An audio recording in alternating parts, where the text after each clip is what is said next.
अस्पृश्यता निवारणाच्या चळवळीचा मुख्य हेतू अस्पृश्यांना सामाजिक स्वातंत्र्य मिळवून देणे हाच आहे आणि ते स्वातंत्र्य धर्मांतराशिवाय प्राप्त होणार नाही हेही तितकेच खरे आहे. अस्पृश्यांना समतेचे स्थान प्राप्त करून घ्यावयाचे आहे ही गोष्ट मला मान्य आहे व समतेची प्राप्ती हा खरोखरीच त्यांच्या चळवळीचा एक हेतू आहे. परंतु ही समता प्राप्त करून घेण्यासाठी त्यांनी हिंदू धर्मातच राहिले पाहिजे, नाहीतर समता प्राप्त व्हावयाची नाही असे कोणाला म्हणता येणार नाही. समता प्राप्त करून घेण्याचे दोन मार्ग मला दिसतात. हिंदू धर्मात राहून समता मिळवावयाची किंवा धर्मांतर करून समता मिळवावयाची.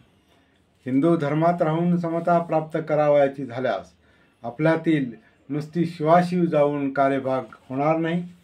रोटी व्यवहार व बेटी व्यवहार घडला तरच समानता प्राप्त होऊ शकेल. याचाच अर्थ असा की चातुर्वर्ण्याचा बिमोड झाला पाहिजे व ब्राह्मणी धर्माचा विध्वंस झाला पाहिजे. ही गोष्ट शक्य आहे काय? व ही जर शक्य नसेल तर हिंदू धर्मात राहून समतेच्या वागणुकीची अपेक्षा करणे शहाणपणाचे होईल काय?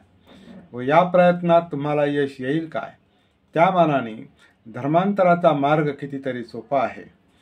हिंदू धर्मात मुसलमान समाजाला समतेने वागवतो, हिंदू समाज मुसलमान समाजाला समतेने वागवतो, हिंदू समाज ख्रिस्ती समाजाला समतेने वागवतो. अर्थात धर्मांतराने सहजगत्या सामाजिक समता प्राप्त होऊ शकते. हे जर खरे आहे तर मग धर्मांतरासारख्या साध्या सोप्या मार्गाचा तुम्ही अवलंब का करू नये?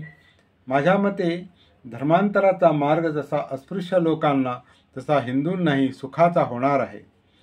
हिंदू धर्मात राहाल तोपर्यंत तुम्हाला त्यांच्याशी शिवाशिवी करता, पाण्याकरता, रोटी करता, बेटी करता भांडण करावे लागेल.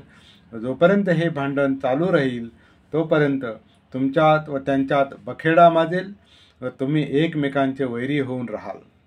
धर्मांतर केले तर भांडणाचे सर्व मूळच नाहीसे होईल.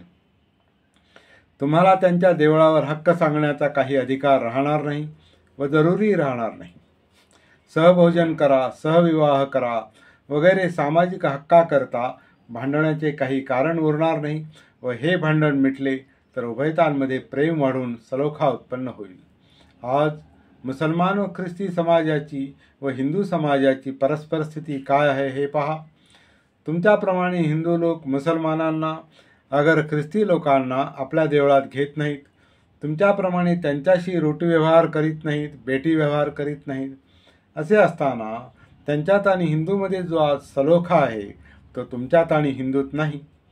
हा जो फरक आहे त्याचे मुख्य कारण हेच की तुम्ही हिंदू धर्मात राहिल्यामुळे हिंदू समाजाशी सामाजिक व धार्मिक हक्कांकरता तुम्हाला भांडावे लागते.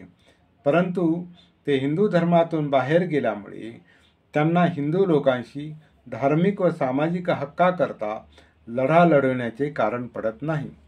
दुसरे असे की हिंदू समाजात त्यांना कोणत्याही प्रकारचे सामाजिक हक्क नसले म्हणजे त्यांच्याशी रोटी व्यवहार होत नसला व बेटी व्यवहार होत नसला तरी हिंदू समाज त्यांना असमानतेने वागवित नाही.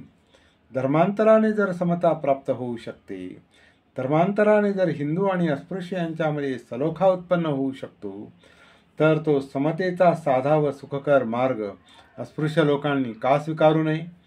अशा रीतीने पाहिले असताना हा धर्मांतराचा मार्ग खऱ्या स्वातंत्र्यात नेणार आहे व त्यापासून खरी समता प्राप्त होणार आहे.